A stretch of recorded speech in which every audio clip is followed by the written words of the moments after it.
All right, well, even though Norfolk, Virginia was not too far away from the Mason-Dixon, this part of Virginia definitely south when it came to the Civil War. And even though we live in more civil times, reminders of a nation near divided still stand. And one of them is this week's postcard from Hampton Roads.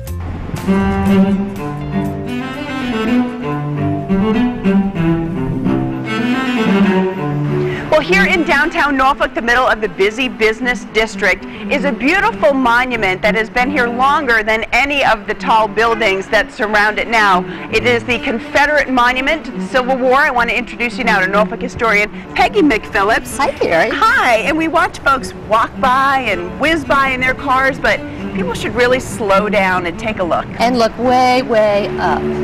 We call him Johnny Reb. He represents a Confederate soldier, as many southern towns have Confederate monuments, often in front of their courthouse. But if you think about him in front of today's MacArthur Memorial, which was the courthouse at the time he went up, it would dwarf it. Right. And besides, we were waiting for the statue of the general to go there.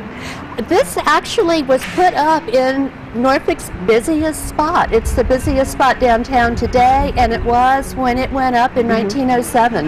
It was a commercial place. That's where people would catch the ferry to Portsmouth. There was an open-air market down there, many vendors. This was way before Granby Street developed as a business sector, so this was our primary business district. And it, as you said, when it went up, it was huge. It dwarfed everything. Not so much anymore, and I know that it had to be taken down for a short time. It was taken down in the 1960s when they built Virginia National Bank, which is now Bank of America. They took it down because they were afraid that all of the pile driving and so on would disturb the monument, and they had to move it over just a few feet from where it originally was. What do you think it means to people today? It is very much part of our history. When it was put up, the Confederate Daughters of the Confederacy were involved, the Sons of the Confederacy.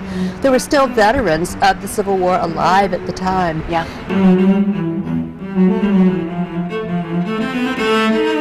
So they commissioned a local boy, William Cooper, who was a well-known, nationally known sculptor. He designed the monument and he built the soldier. He fabricated the soldier that went on top, and it was dedicated in spring of 1907, which happened to be right in the middle of the Jamestown Exposition. Just a coincidence, I think. So instead of the figures at the bottom, they originally had 4 cannon down there. And when they took it down, they moved the cannon away, and we have it as it is today. And today, getting along very well in the face of progress, but still honoring Norfolk's history. Exactly. And the history of many southern cities, as you mentioned. Yeah. All right, so the next time you're in downtown Norfolk, here on Main Street, take a few minutes to stop and look up at the Confederate monument. When you get here, tell them the Hampton Roadshow sent you.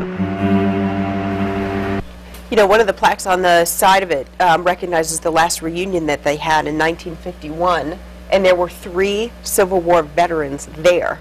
Wow. Oh, wow. For that. Impressive. Yeah. Yeah. So, you know, a lot of people get kind of emotional about the Civil War, and Peggy was saying, you know, it's time for people to stop looking at it like such an emotional issue, but just recognize it as, you know, a very important part of history. Yep.